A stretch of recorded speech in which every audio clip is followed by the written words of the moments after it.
Solomon from DC. What's up, man? Hey, Ben, I was using the force to prevent people from calling you, just influencing their minds until you opened up this can of worms that I've been waiting so long for. So just as an explanation for the phone lines were quiet until this moment. They were quiet until this moment. I appreciate that. The force is strong with this one. What's on your mind, man?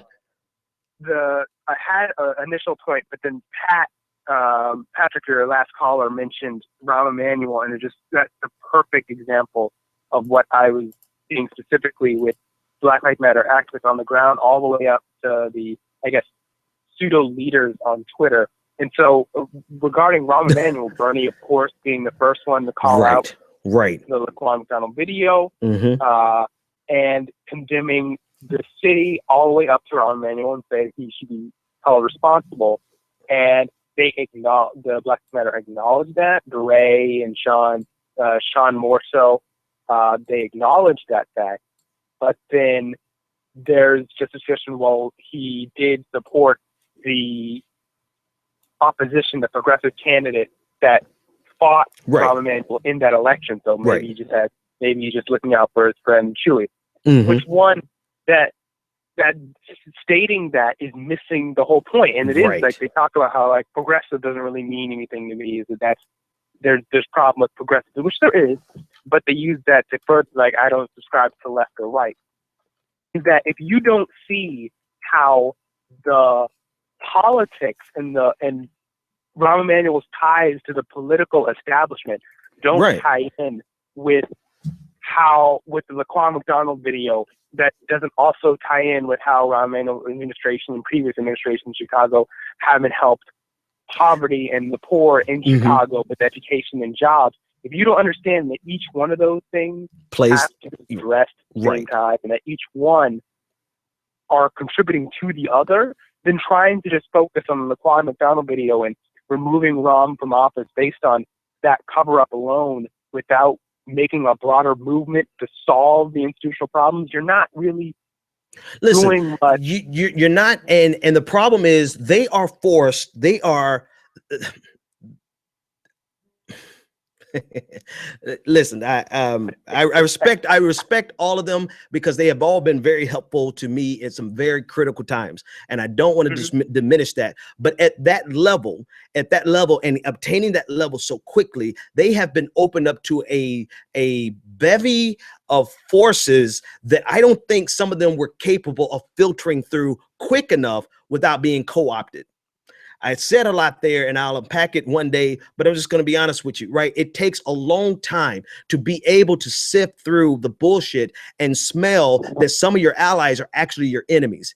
And not just in the case of white supremacy and calling out racism, but in the case of economic problems, in the case of they're in bed with the same corporations that moved your jobs overseas, and they are in bed with the same lobbyists that are keeping us from getting any type of meaningful safety nets to compensate for the fact that our jobs have all been shipped overseas. They're in bed with these corporations that want to start charter schools so that we can blame it on public schools, just so that we can maintain a paradigm that does not even give us the education that's necessary to compensate for the fact that our jobs have been shipped overseas.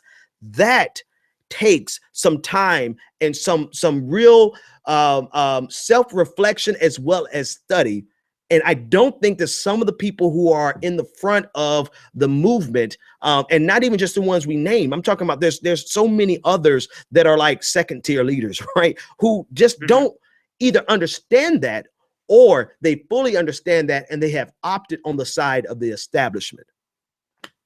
But you said near the beginning and throughout that really is what had me thinking maybe it wasn't all entirely political, and that it could just be them on a more personal or just in a group level dealing with the just explosive growth that this movement has had so quickly, is that they don't even like referring to themselves as leaders. They call themselves just criminal justice activists.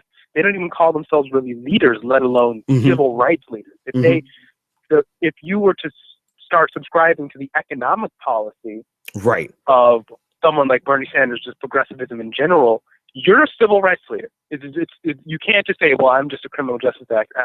You're a civil rights leader at that point, and not just any civil rights leader. You're like late Martin Luther King level civil rights leader, because you're in terms fighting of for reach, the same thing he fought for. yeah. And they also might see what the level of resistance to that movement, not in his size, not in the size of late Martin Luther King, but you're basically adopting the message that he had in the late term, instead of basically starting over with just crime and injustice, and then moving into the economic justice. Oh, okay. When you say late, you're not meaning the okay. You're meaning I don't mean his scale and his, the end of his size. I'm talking about the message that you'd be putting forward. The message they killed him for that. I mean, quite honestly, Solomon, thanks for the call. I'm going to grab this next one. You're absolutely right. And that's the message for which he was killed, right? It's the economic message of Dr. King. They didn't kill King for desegregating the counters, for being integral in integrating the lunch counter. It wasn't until he started his poor man's campaign, right? It wasn't until the Memphis sanitation workers strike that he was killed. It wasn't because of racism that King was killed. It was because of his economic shift, his new economic Bill of Rights that he was echoing from FDR.